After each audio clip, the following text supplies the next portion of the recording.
Thank you, Susie, and I want to thank the museum, Santa Clara, and for this opportunity to talk to you all and share some of the research or investigation that I've done on petroglyphs in the area and around here.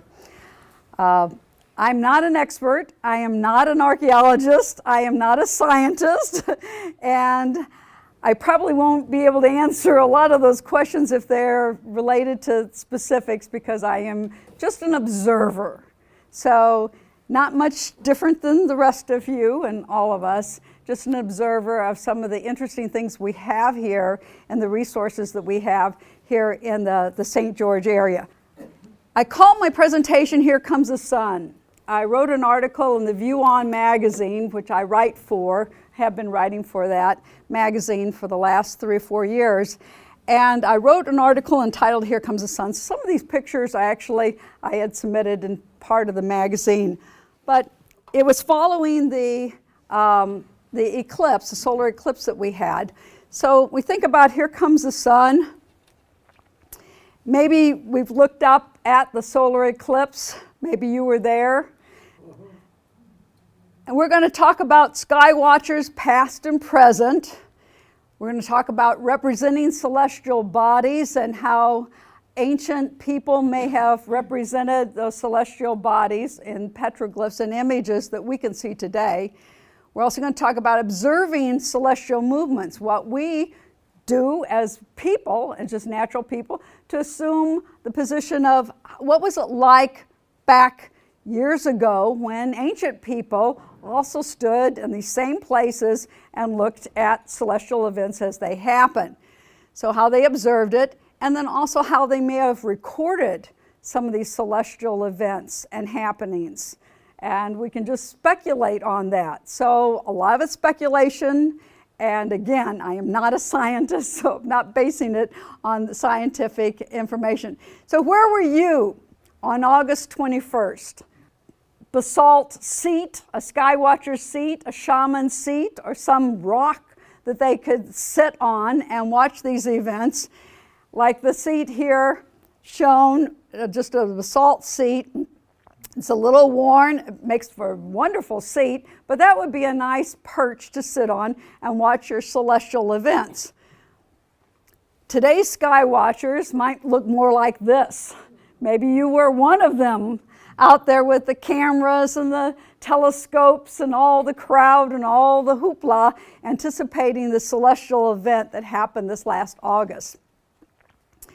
We know that farmers' almanacs, they give us that information of sunrise, sunset, moon, lunar movements, and all that. They signal the times for planting. We still have farmers' almanacs today. When I came back after the solar eclipse, I was walking through Lowe's and I had my camera with me and I looked down and they had a stack of these 2018 Farmers Almanacs. I didn't realize they still had those, but I remember years ago relying on the paper printed copy and looking up moon times and sunrise and sunset times. But ancient people didn't have an almanac, so they recorded things so they could track it, just like we're tracking it through almanacs, and now everything's online and digital. But the Farmer's Almanac we still have today. We look at ancient peoples, what they represented. They're representing, just copying the symbols they see, the events that they see.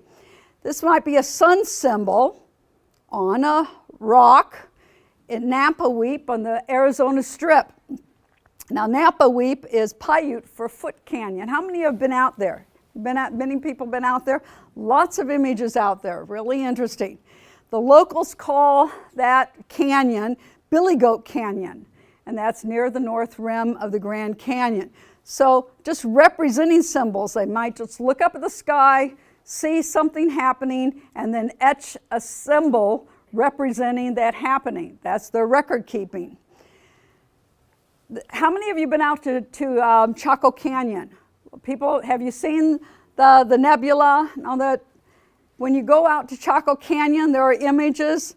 We have a lunar eclipse image. We have the nebula, what's assumed to be the nebula, a hand sign there indicating somebody did this. Somebody made this image to represent an event that they witnessed, perhaps, or an event that their relatives witnessed and told them about.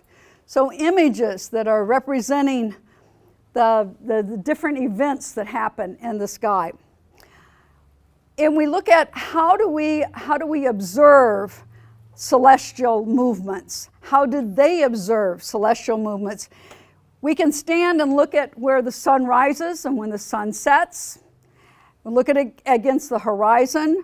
We can look at moonrise and moonset. We can look at planets if you want to get that detailed. That gets a little bit more complicated for my mind. But certainly sunrise, sunsets, and moonrise and moonsets, we can see these things and we can track them and we can observe them. We can observe shadows and light daggers crossing images. And these are things that they most likely did, or we are observing the shadows and assuming they were deliberate. So let's look first at observing positions on a horizon.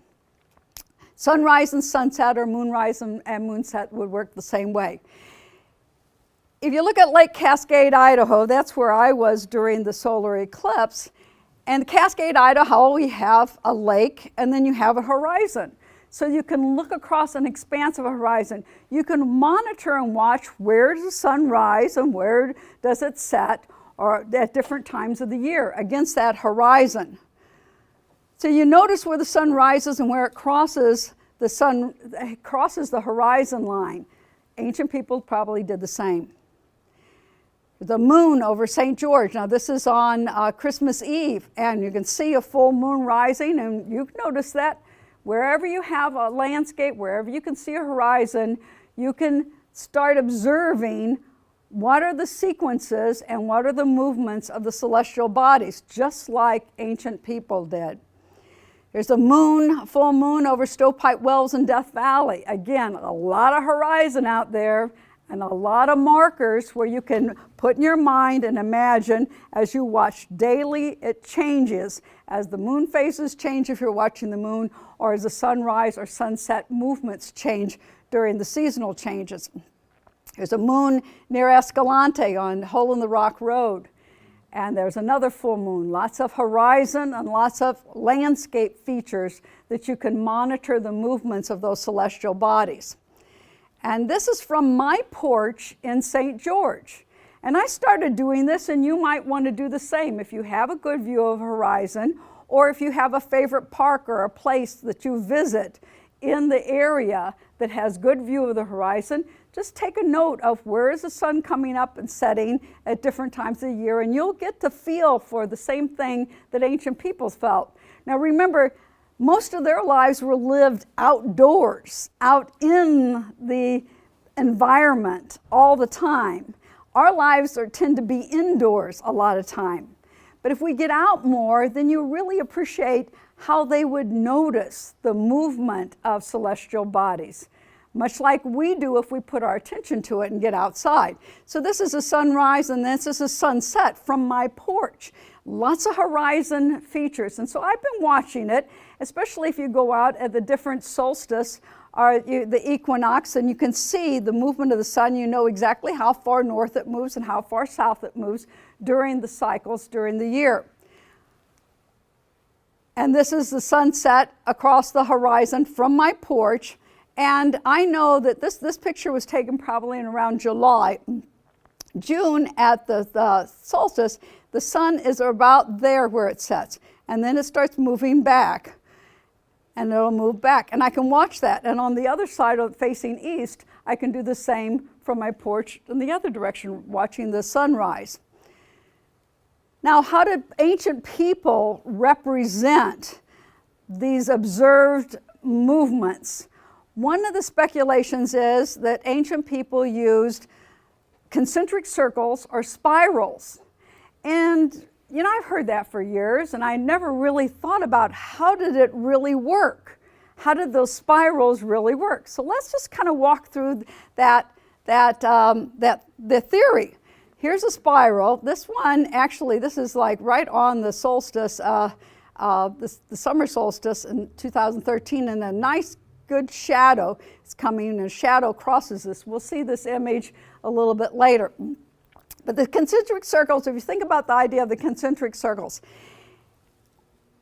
if you imagine the horizon being a horizon line cutting across the center of concentric circles or a spiral, and imagine thinking as an observer from ancient times, the sun, if we're looking east, the sun rises the furthest north during the winter. That's the winter solstice. And that rises the furthest south at the point of the summer. Wait a minute, what do I have it back? I put summer on both sides. No, that's right. Summer solstice is the furthest north, that's right. And the winter solstice, it is the sun is rising the furthest south. So, if you are here and you're watching the sunrise, remember that horizon image, just take any horizon. And you're standing there and you watch the sun comes up. Of course, the sun goes down in the west. Sun comes up the next day. It's a little bit further to the right as it goes through from the days past the summer solstice, as it hits the cross quarters, halfway between the equinox and the summer solstice, and then it moves further south to the cross quarters, halfway until it reaches the point the furthest south that it's going to be at the winter solstice. Then it starts coming back. Now, if you're a person observing it, you watch. It comes up, it comes up, it comes up, and then it goes further, and then it goes back across. You can also imagine what it might have been like if you see this horizon markers and the cross quarters as it moves through, and imagine you're watching it from the standpoint of a person years ago, and whether it's the concentric circles or the spiral, you can see the movement, the circular movement that they're getting. It comes up and it goes down. The next time it comes up and it goes down, and it comes up and it goes down. It moves over and it moves over and it moves over. It goes into a spiral. And if this is the horizon, what happens at nighttime? To an ancient person, the sun is disappearing below the horizon. If you're a flat earth thinking person, you might assume it's going underground, then it's going to come up the next day a little bit further, north or south, depending upon where it is in the cycle as it circulates. So if you see the sun you're watching and you go, well, that's interesting, it keeps going like this, and then when we're in the winter, then it starts coming back. Well, I can use this to kind of figure out where I am in the year. How close to planting time are we? How close to the ultimate, the solstice, the summer or the winter solstice? Is this going to be the shortest day of the year, or is this going to be the longest day of the year from daylight standpoint? Now, that's assuming that we live in the northern hemisphere. So ancient people would see this cycle and see the circular movements. They might portray it as concentric circles or as a spiral that's coming up and down. When you put it against landscape markers, this is the summer solstice at Parowan Gap. How many of you have been out to summer solstice at Parowan Gap? A great place to go in the summer and to watch the sunset at Parowan Gap. Between the landscape features that are there, plus all the petroglyphs that are on the images there on the rocks. So as the sun sets and hits those landscape features, you can imagine people would make up stories about the interaction between the sun and the landscape itself, imparting spiritual beings into the rocks and the landscape as controlling or participating in this experiment that they're watching, this event that they're watching where the sun moves and it's cyclical and we can predict it. If you're watching over a long period of time from one spot and observing it and keeping track of those movements. So here at Parowan Gap is a place where they did track movements over a long period of time against the landscape features. And this particular rock feature here, this guy here, is a rock profile, sometimes called tuvats or tobats. And the stories go that he actually the sun is swallowed into the mouth of this landscape feature here. It looks like kind of a profile.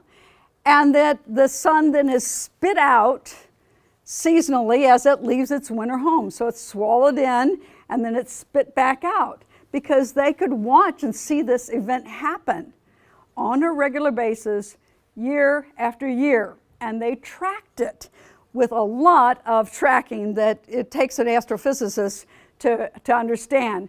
And so once we had an astrophysicist come down to Dixie Archaeology meeting, and he was now Morris. He actually gives a talk up there at Parowan Gap annually on the summer solstice, explaining some of the solar movements that are represented in the petroglyphs.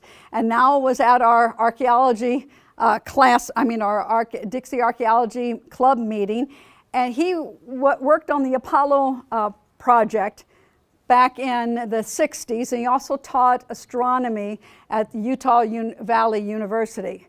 So he's a wonderful resource, and only an astrophysicist would look at some of these petroglyphs and things would just jump out in him, because he has studied the solar movements and the movements, planetary movements and celestial movements all his life, and he made a career of it. So when he looked at some of the things, this is one of the markers there at Parowan Gap. They revised the parking lot and the parking area, and it's a lot improved in the recent years. If you go out there now, it gives you a lot to look at. And here are the rock features where you've got the gap. They've got plaques out there and information signals out there. The most famous petroglyphs out there at Parowan Gap is this one. Anyone know what the name of this one is? The zipper glyph, right, because it looks like a zipper, just like a zipper. All these little tick marks all along here. Someone was very busy, or some more than one person over many, many generations were very, very busy tracking celestial events. When now Morris looked at these, he studied in detail some of these images. These could be track marks of the movement of the sun against that gap itself. We're just speculating on what it really is. We don't have anybody from that time who can verify this, but the speculations are that. But when you start looking at some of these images, you have an image like this we've got 12 little dots around it. 12 and a blurry kind of one right there in the 13th-ish one, kind of like the moon movements in an annual moon year. So you have the 12 full moons, and maybe they were just tracking and say, well, it's 12 and a little bit more, I don't know. And it's like, our 13th month there. But that's why we have leap year. The other tick marks, we're watching lunar cycles. This is one of the other glyphs here. This one is known for a lot of lunar interpretations. There's actually, we've got the circles with the dots around it again. We have 18 and a half tick lines marking an 18 for the lunar cycle. I mean, when now Morris looked at it, that's what jumped out at him. And there are tons more of different angles and interpretations. This crescent moon thing with lots of little marks on it. There may be interactions of other planets and Venus, because Venus is very visible in the night sky.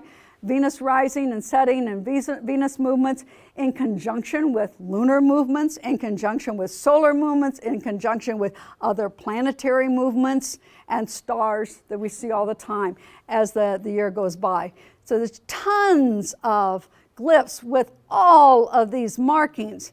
Looks like somebody has been very busy, or many, many people have been very, very busy for a number of years observing, tracking, making tick marks on stone so they can monitor the movements. So here's some others that are around here. Gold Butte area, this is a sunrise. This is a summer solstice sunrise. It comes up and the sunlight comes down right on this rock petroglyph of a hand. And a hand, the fingers pointing like sun rays in the direction of the summer solstice sunrise. sunrise position. That's in Gold Butte. Another one is the winter solstice sunrise in St. George, and this is over Webb Hill, close to where I live. And the hill that Susie was talking about that I've been trying for the last 4 years now. I haven't updated my brochure over here, but I have some brochures that I had made up a while back after I made a proposal to have it as a state park, and I sent in the proposal to the state park system in Utah, and never heard anything back, but I was still trying, sporadically trying. I haven't put a lot of effort into it the last year, but it's a wonderful site. It's privately owned. It's a site on Webb Hill where, you know, the Carl's Jr. billboard is. I mean, behind the Crosby Family Park and the convention center there. You've got the Crosby Family Park, got a little hill, and you got a Carl's Jr. billboard on top of that hill. That's the site. It's privately owned. But on that site, there's a petroglyph panel, a boulder with a petroglyph panel. The summer solstice sun rises up over Webb Hill, and it shines down on that panel with a lot of glyphs on it. It's a beautiful event if you're looking for something to do on a winter day. And you don't have to get up real early because, one, it's in town, and it doesn't hit the crest of that hilltop on Webb Hill until about 9 o'clock in the morning. So you can get out there. It was cold many mornings. Of course, it's, you know, December, so it's going to be cold, but not as bad as going all the way out to Little Black Mountain or some of the other winter solstice sites that we have around here. But there's this beautiful petroglyph panel here, and the sun rises and shines right down there on the panel. And if you notice down the bottom of this panel, here we have a hand sign with our sun sign. It kind of looks like a hand, 1, 2, 3, 4, 5 like fingers, but almost long fingers. Kind of looks like that other one that we saw that was down there in Gold Butte on this panel here. Maybe they knew each other or they copying it. The person who's done a lot of work on measuring and monitoring solstice markers around here is a gentleman by the name of Ray Upanik. He's a retired engineer. He wrote this book called Anasazi of the Southwest, A Dance of the Light and Shadow. And he has been observing events and tracking them for, you know, many years. The book is available in the library. Actually, I checked it out. That's a library copy that I took a picture of. But he does have a lot of information that he shares about the events and the solstice events and solstice markers we have around town. And one of the ones that he's written about and he's put online, he has some web information online, and he gave me this information, is about that particular panel on Webb Hill. In his observations, he identified this boat-shaped, I have more pictures of it later and we can see up close, boat-shaped sheep with 5 legs. He is interpreting it to be kind of a sun symbol. I mean, it's kind of a funny sheep with 5 legs, and maybe the last one was, well, sheep don't have that long of a tail, but I don't know how you can explain that 5th little line out, but it almost looked like a sun, but looks like a sheep. We'll see an image a little bit closer up, but he points to it in his writings and markings. And he watched against the horizon markers of the cliff, the neighboring cliff, the sun rise and setting at different points and how it hits that cliff. So he also brought in a Google simulation of the Sun-Earth simulation, Google Earth simulation from December the 21st, and identified that certain knobs on that landscape created shadows, and the shadows created interactions against the images that were on that panel. And these were his notes from 2012. Some additional notes that he has. He watched as the sun sets and watched exactly where against the horizon it is devoured by the rock or goes into the rock and where the shadows are. He has another symbol that he calls the river glyph symbol, a circle with lines in the middle of it, which he claims were the reflection of the sun in the river. And we'll see a little bit closer up. These are his images. You'll see some of mine with a little bit closer up view in a little bit. And some of the viewing points where you can watch the sun and then watch how shadows cross the different images at different times. And these are the winter solstice sunset points along that petroglyph panel, the one that has the winter sunrise that shines on the panel, and then the sunset creates shadows. So here's that panel again with this winter sunrise, and there's our favorite little hand, sun symbol like hand, and some of the circular parts. To the right, you're right, you can see this panel actually has two pieces to it. It's a panel and it drops down maybe about 12 inches to a lower flat panel. When you view it, you're viewing on the hill, you're looking down on top of this. So you have a platform that drops down and you have another platform. The symbols that he was showing in his previous marker things with the boat-shaped sheep, that's this guy right here with his little legs, 5 legs, and the circular design with a line in it, he claims, or he was interpreting, as he stood there, to mean representing the Virgin River, which is right nearby, you could see from this spot, and the sun being reflected in that Virgin River. So here's the panel. You can see the two panels side by side. This, and it drops down, and you've got another panel. You can see that little sheep guy that he was talking about, and the circular pattern with the line in it representing the Virgin River and the sun that reflects in the Virgin River. Lots of other markings. He didn't go into any other explanation or interpretation of what they might be, but there's tons out there. You can just imagine. There's concentric circles. I don't know what it was representing. If it's an emergence circle or a storyline circle or something spiritual or religious they have, or representing some of the observations they might have had, we don't know. I mean, no one's going to know for sure. We can just speculate. So here's our little guy here. If you didn't catch it on the previous slide, to give you a time, because it's kind of hard to see some of these things on a slide. It's hard to see them on a real rock face unless you're looking for them. And here are the two panels. The panel and drops down.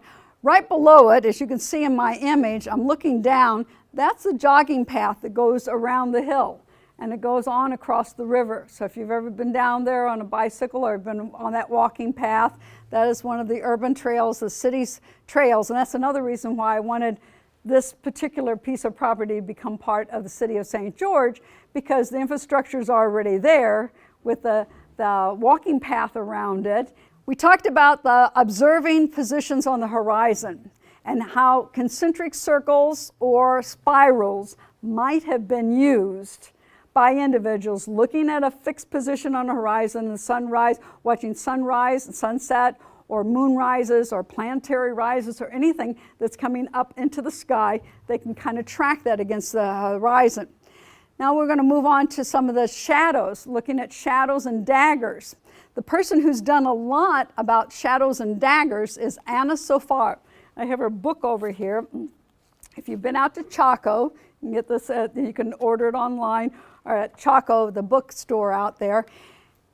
She founded the Solstice Project in 1998, and she started monitoring and researching angles and sun movements and planetary movements, and she started finding all kinds of things, and that's what started the Solstice Project. So she observed the shadows and light daggers crossing images, and the one in particular, the image in particular that she picked and that she studied at first was the ones on Fajada Butte. And Fajada Butte in Chaco is a big butte out there. And Boma, you can help me out. The actual slabs, is it up on this part of it? It's on this side. It's somewhere up in that side. You can't go up and visit yourself anymore. They've got it, you know, as cordoned off or whatever they are. Part of the problem was when people started going up there, they had started shifting the ground and moving the slabs that were controlling the shadows that hit these images. So she writes about it. You can see a lot of information there. You can go out and you can see the butte itself, but we cannot go up to that spot as tourists. But in her book, and this is a page from Anna Sofar's book, and we're just going to go through and how might these light daggers and shadows have worked against the images there to monitor and track the solar movements and lunar movements too. So let's start at the first. At the equinox, there are two images. There is the three big slabs of rock, and behind those rocks are these petroglyphs. And there's a little bitty petroglyph spiral, and then there's a larger spiral to the side of it. At the equinox, a light dagger goes right through the center of the little spiral. And a light dagger cuts through just to the right of the center of the large spiral. That's at the equinox. So we've got it crossing the image right there with the light daggers, two light daggers. Then at the summer solstice, a light dagger comes right through the center of the large spiral. So that's where it pierces that center right at the summer solstice. At the winter solstice, two light daggers appear, and they frame either side of the large spiral. So we've got the winter solstice spirals, the summer solstice, and the equinox represented by images, light daggers interacting with those images at specific times of the year. The large slabs are tilted at an angle, so when the sunlight comes in, it's going to be directed in different areas on those images. That's what's causing those light daggers. And it's the sun's movement at the different times of the year that causes the sun to be in a different position to put the direction of the light in a different way, creating the different light daggers. So that's what we have up here. Now, the bottom row, she does a wonderful interpretation of what happens at the lunar movements. And the shadows, the same thing happens with the moonlight. The shadows are created against those images, and we have the lunar, the minor standstill and the major standstill, and the shadows across those images. And if you want to know more about standstills, go look it up, because I started looking that up and said, I'm not an astrophysicist, and I'm not even going to attempt to explain.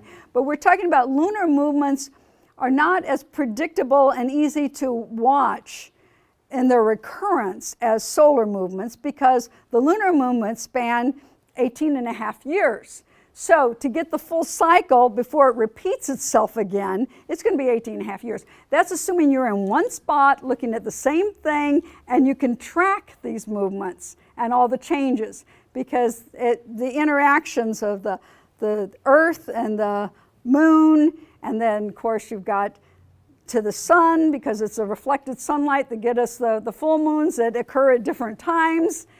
It would get very, very complicated for most of us. Now, if you're an astrophysicist, it probably just jumps out at you, like when Now Morris looked at all that zipper cliff and Parowan Gap.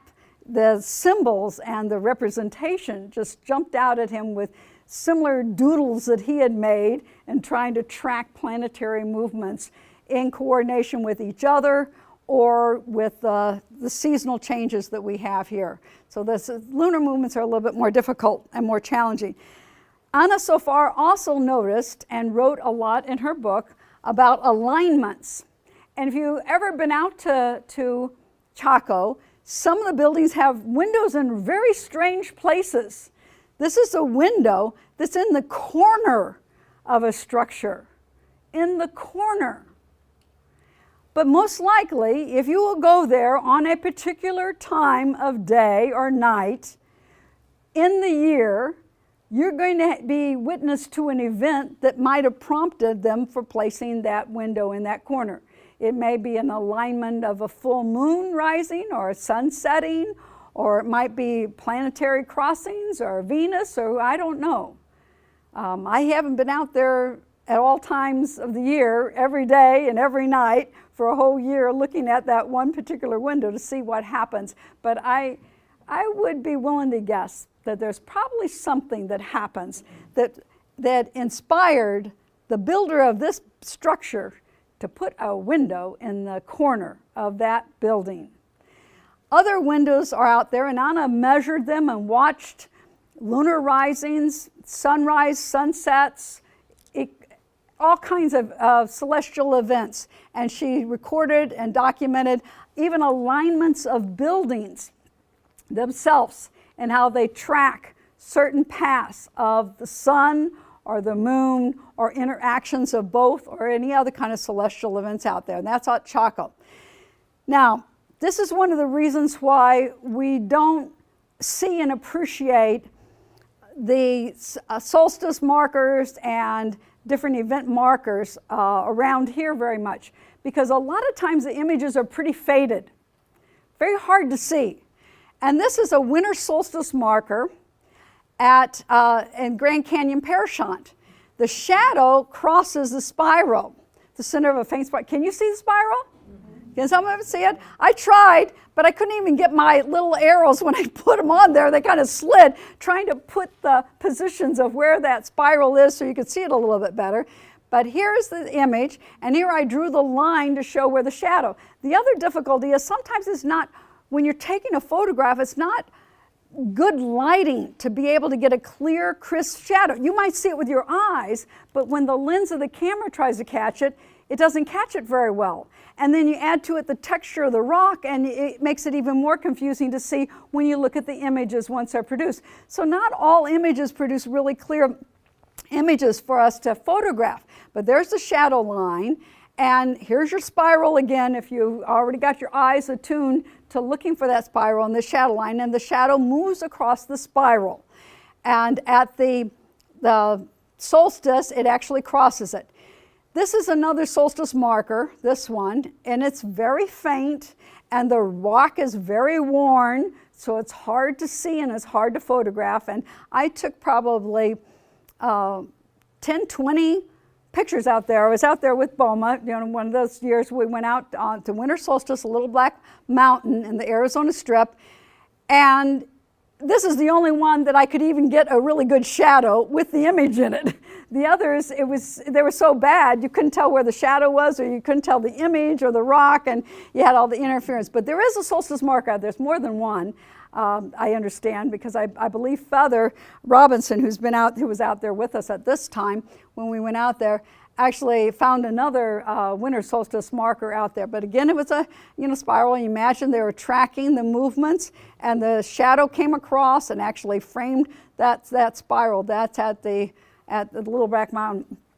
An area that you might be more familiar with out here is on Land Hill and Anasazi Ridge. How many people have been out there? All been out there? Probably almost everybody out here because it's real close. And if you've ever gone out there, Paul Taylor and actually Feather Robinson also go out there at the summer solstice all the time and do storytelling and interpretation of the movements of light daggers as they cross various panels of petroglyphs and images out there. On this particular rock slab, the light comes up and it actually hits different images, and then it moves over and it hits other images and moves across the panel. You can imagine ancient people sitting around at this very time of the year at the solstice and interpreting and telling the entire story as it's led and directed by the movement of light daggers or shadows across the panels. So this would be almost like watching a movie, because you're watching movement in progress. You can imagine how exciting it was for the individuals in that community to huddle around those panels and have someone explain the story and tell the whole story as the sun or light daggers move across the panels and then move up and go into other panels, or light daggers come down or shadows come across. All right, this is one of my favorite spots, and I was just talking to Bowman Cat over here about this Tonnequint site. And back in 2012 and 2013, I guess, were the times I was out there, before all the subdivisions are out there. Now there's a lot of subdivisions around there. It's a little bit harder to get to. But I'm going to share with you some of the pictures that I took back then, a few years ago. We have concentric circles, not a spiral, but concentric circles. But someone was doing a lot of tracking. Wouldn't you guess? Look at all this. We have all kinds of little dots and etched marks in the different circles. Maybe they were tracking lunar movements in conjunction with the solar movements. Maybe there were planetary movements. Maybe they were just tracking what was happening in their village. I have no idea. But they were tracking something because they put a lot of different marks into these concentric circles. But it makes for a beautiful display of shadow and light. Here's a shadow as it's moving across this particular petroglyph. Now, most of them were not taken on a solstice. I did not go out there. Summer solstice, it was out kind of in a big open area, and it was hot. You know how it is around here. You get June, it's like 100 and something. I'm not going to sit out there in the sun all day to take a picture every, 5 minutes of a particular rock panel, because it just didn't appeal to me. Even though I was inspired to do this on many occasions, I would usually wimp out, and I never went out there actually on a summer solstice. And then likewise on winter, when we went out to Little Black Mountain, it was snow. Remember that? We had snow, and it was like mud and snow. Sometimes it's mud and snow, and you have to go out in the dirt road to get to it and all that. And it's cold, and you have to get up so early because it's a sunrise type thing way down in Little Black Mountain. And the Arizona Strip, the end of River Road, if you've been down River Road. Now there's so much development out there. Some people might have that in their backyard almost, and just walk down the road. But this shadow, I got really good shadows around March and April, and which the weather is nice, and I don't mind, taking a little lunch and some water and walking around and spending the whole day out at that particular site. So I'm going to share with you a lot of different pictures of the spiral and the shadow as it crosses the spiral. So here's the spiral. We're going to look at it slowly, then I'm going to put it in motion and show you the same pictures over again. But this is, you can see, it was April the 3rd when I took these, because I've dated them so I could keep track of what the images would look like. And the shadow actually comes, and when it's a beautiful sky, and if it's got a clear sky and you've got good shadows, you get great pictures on this image. The shadow comes across and frames the spiral, the concentric circles onto the right side, and a shadow rises from the bottom. So we've got the interaction of shadows moving two different directions. And the shadows move up across the image. They keep on approaching it and moving in. I even put a little marker there, and we were trying to size it and all that officially. As this shadow line moves up further across the image, as time goes by, the other shadow to the right retreats and moves to the right, moves across the image. As the shadow moves up and it retreats, it goes back, reaching into between two boulders. And can you see that right there? Kind of a human form. It almost touches or frames the edge of it. And this is in April.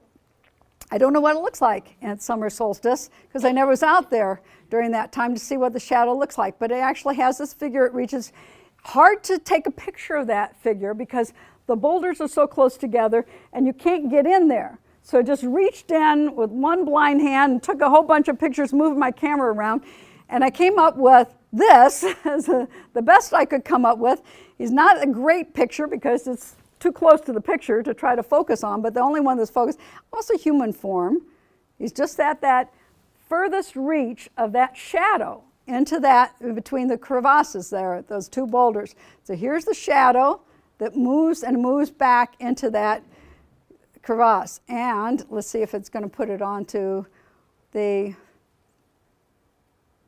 if it'll do my timer. Well, I don't know if it's going to do that.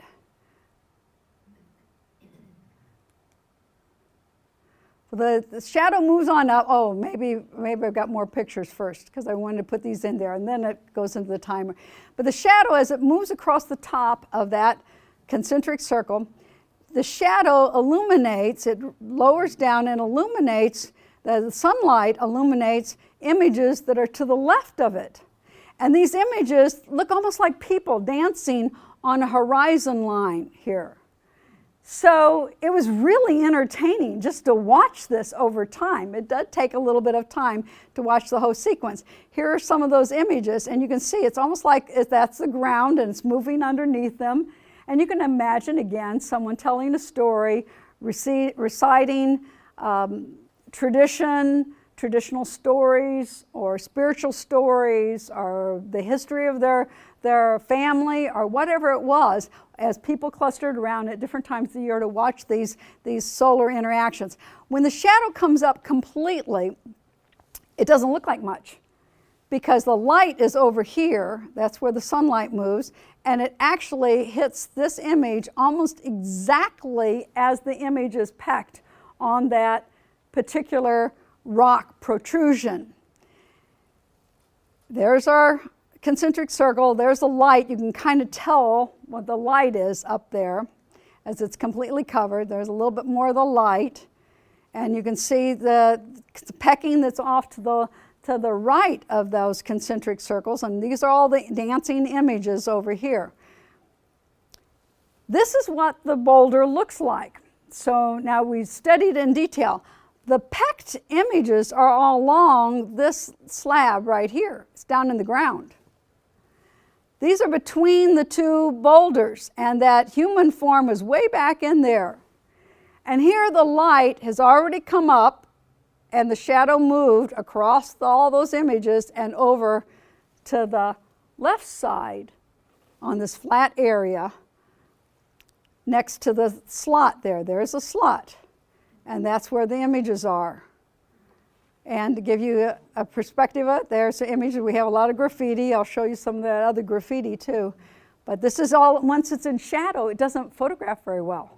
You can hardly see what the images are. Here are the images, and I think I've got it now. I've got it onto the cycle to watch some of the movement of those same images as the sun, light, and the shadow move across these images.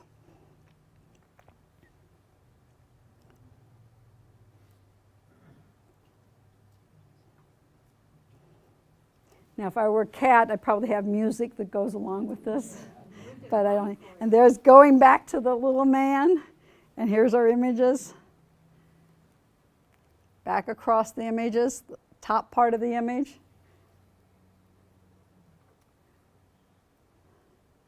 The dancing people bring in the rest of the crowd into the storyline, and then all in shadow as the light moves across to the top. End of the story. And I was out there with Western Rock Art Research from California at the time, and this is several years ago, and that's why you have the little markers, you know, where I've got the dimensions and all that. We were taking photographs, and we were drawing sketches and noting this particular site. Now this is actually, I don't know exactly how it's protected. There's subdivision around it now.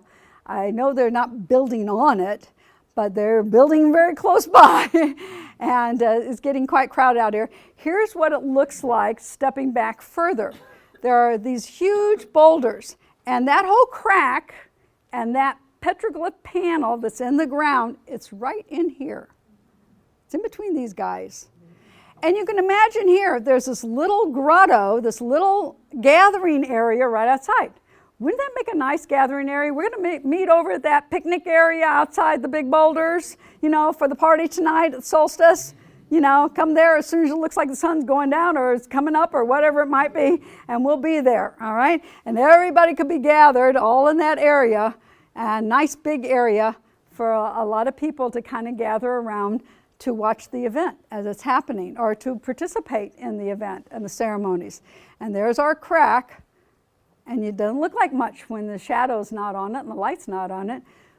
You can barely tell, but you can also see all the graffiti. Lots of graffiti, and we were marking and documenting some. There's even more out there now. Just was out there a few months ago. Lots of scratches, lots of drawings, and that's the problem with sites that are not protected. And if we don't have the knowledge out there to tell our school children and our children in the community, they don't really know what these things are. So they think, oh, somebody else scratched something here, I can scratch my initials here, and I can add my 2 cents worth too. They don't realize these are thousands of years old. And there's a lot of intrigue and a lot of interesting speculation about what the images represent, and also understanding the solar movements and the events that happened. So a lot of, and you can see here are the boulders, and that slot is right, it's on the other side of this guy. He's right in there, but you can see how close we are to houses now. They're just right over there. We used to walk up this hill, and we would park, and we just walk over the top. Well, now it's individual people's backyards. You can't get to it because you'd have to cross over people's fences and into their backyards and over the back fence to get there. So you can't do that. So you go down to the other end, but now they're building the subdivision up from the other side too, so it's getting kind of crowded there. So I don't know, I hope it's protected. Here's another site. Botaniquin is one of my favorite, and it does have very impressive pictures at different times of the year. And you have to go out there and let me know what it looks like at summer solstice or winter solstice, because I've never been out there. But I bet it would be also, Kat has told me, there are some images online that it actually has some lunar events out there that make really great lunar shadows. I'm too spooked by things going out, walking in a field at night and, to actually go out there myself, but it would be kind of a fun thing to do. Here's another site. Now this is on private property, and this one I monitored in 2012 and 2013 and 14. Right now, today, at this moment, there is a house being constructed right here, right in front of it. And I would monitor, the prior owner, before it was developed as sold to the current owner who's building a house on it, allowed me to go and I'd check on it because I found the site and knew the site, and I'd clean up the trash on it and, kind of monitor, and I'd send him an email, let him know how much trash and what kind of trash, I was picking up off of that lot, and he gave me that permission. So I'd go up there just for the fun of it. But I'm going to show you how you get to the site again. Boulders. So what you look for some of these solstice markers. This is all, you have to kind of come up this way, and you go up this way, and then you go up through that kind of slot there. So let's see what we've got here. Here as you approach, and approaching it, I'm going to go right up in here through that opening. Right over, there's a big datura that was growing there one year. The next year it didn't come back as big, but you kind of have to pull yourself up and climb up over this. It's pretty high, about 3-4 feet high, and I kind of wedge myself up against the rock to get into this area. Real skinny area between the boulders there. So you go in, climb over the datura, and into that slot, and it's very narrow between the boulders. And this is my favorite glyph. That's the spiral that I was watching to see what time of year and what kind of solar interactions it might have. And a lot of shadows in there. This is very difficult to photograph. One, it's very narrow, and you can't get far enough away to get the picture. You try to get your camera to focus. I have a cheap camera. I'm not a photographer, so I have a cheaper camera, and I couldn't focus it. If you try to do a flash, it destroys your shadow and light and washes that out. And there's so much texture on the rock that it's hard to see the images. There's a lot of graffiti up there, but you can see it's very narrow. It gets very, very dark in the shadows between those rocks. So you climb up in there. I'm going to take you kind of through that little maze up there, squeezing through little slots, and that's how narrow we're talking about. At some places it's very, very narrow. Not a lot of images on here. I actually ran into some neighborhood kids up there one time when I was up there. They were playing around on the rocks and boulders. These are really, really nice kids. Of course, this was 2012. I think they graduated from high school already now, these kids. But they were really, really nice. And I was telling them about the images and what I was doing and photographing it. I even found in one of the slots, you go in there, and there's this remember that shaman seat or the Skywatcher seat we saw, the basalt seat? This thing is so smooth and rounded, and it is a perfectly comfortable chair to sit in. Of course, you can't see anything. You're sitting down, you got boulders around you. But if you look in certain directions in between the cracks in the rocks, you can actually, this is view from the other side, you can actually see out. And this is what a shaman would see and watch from that spot. That's a seat, and see how narrow it is. It kind of ends up in a dead end, but you can look one way, and the boulders actually frame Pine Valley Mountain. You've got Pine Valley Mountain. That's Pine Valley, looking between different cracks there, the view. Looking, there's your Pine Valley over the houses and into the Pine Valley. You can climb up if you go out and climb up around. Now, if you look out the one side, there's the other side crack. This is Airport Bluff, the old Airport Bluff. Familiar with that? Another good spot. Remember I told you how from my house I would watch the sunrise and sunset? The summer sunset is right in here. This would be a perfect viewing spot for the summer sunset. And you could watch it move as it gets in position and then move back. So if you climb on out and up and around those boulders, you get up on top. On top there's a lot of petroglyphs. They're pretty worn, and now there's houses built right up almost next to it. I mean, almost right on top of it. I even saw one guy had a vehicle, a truck, parked on top of the glyphs, and he had rappel lines, and he was rappelling down. And I'm yelling at him frantically. That's when I was monitoring that. So I said, "What are you doing? You're parked right on top of the petroglyph." He had no idea. He was parked right on top of the petroglyphs. So these are pretty damaged, but you see there's a lot of intricate petroglyphs up there. A lot of different symbols and images. Snakes, serpents, images. And this looks like a cocopelli, you know, kind of a, maybe it's a little sound showing, blowing at this flute and a little sound sign coming off of it. I don't know. A lot of that. A lot of interesting images here. People images, they're pretty well worn up there on top. And here's our slot, little bitty slot, and there's the petroglyph I was watching, the spiral, for the change.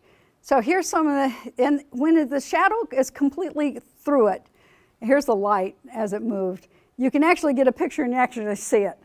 Most of these are going to be difficult to see because can you see that spiral? It's hard to see, isn't it? Because you can see it because you know where it is. The texture of the rock. This little cliff here is what creates part of the shadow that crosses it. And there's where I tried to draw a little spiral as it moves across. See if it's on my timer. There it goes. And after it moves more through the image, you can actually start seeing the image. When it's moving at the beginning, you can't even get a good photograph at all. But you can see the shadow moves across.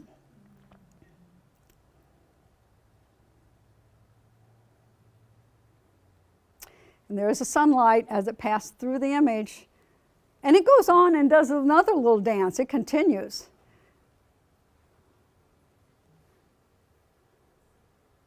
It's really bright. So if you get a sunny day where you've got the contrast, it's very hard to get good pictures. But that's sunlight. That's not paint on the image. That's the light dagger that's left.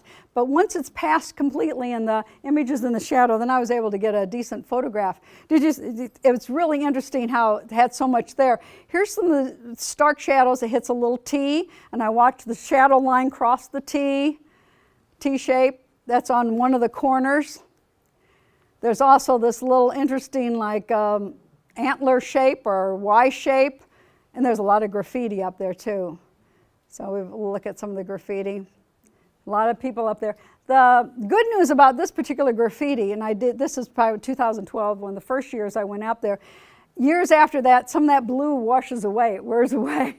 So it has gotten a little bit more faded, but there's a lot of graffiti. You can see there are things that create the different shadows, but it's a little bitty slot, like somebody did a fish.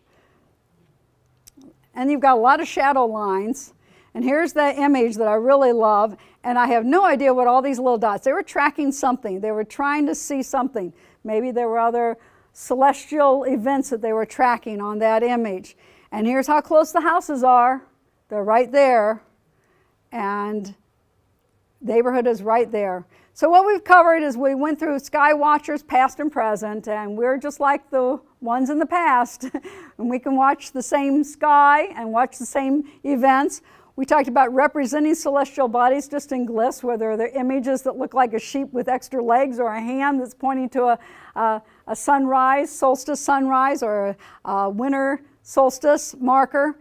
We looked at how people observed them and also how they were recording the sequence of movements and the complex record of all those movements out at Parowan Gap. So next time when you look up at the full moon at night, same moon that they looked up when they saw a full moon, maybe a little sharper than that, I don't have that great of a camera, or full moon, and we've got our night lights, so we can't always see the sky as well as they saw it, but the full moon over St. George, we also see the same kind of events that happen rarely, but they do occur in our lifetime, whether like the last January 31st, the full moon, the blue moon, and the blood moon with a lunar eclipse on that night. A beautiful night to get up early and take a photograph and try to zoom in. Again, this is the best shot I could get, but you probably experienced it too. This is my favorite photo, and it's of the moon surface in 1968 with a lunar pass by on the Apollo mission looking back at the Earth. Again, a reminder, the sun is at the root of all of this, isn't it? It's the sun reflection that we see on the Earth. It's the sun reflection on the moon that we see as we watch the phases of the moon change. And here are our Skywatchers just today, just like where they were in older days. And it reminds us of the Beatles, lyrics in the Beatles, Little Darlin'. It's been a long, cold, lonely winter. Little darling, it feels like years since it's been here. Here comes the sun. Here comes the sun. And I say, it's all right. Isn't it? Thank you.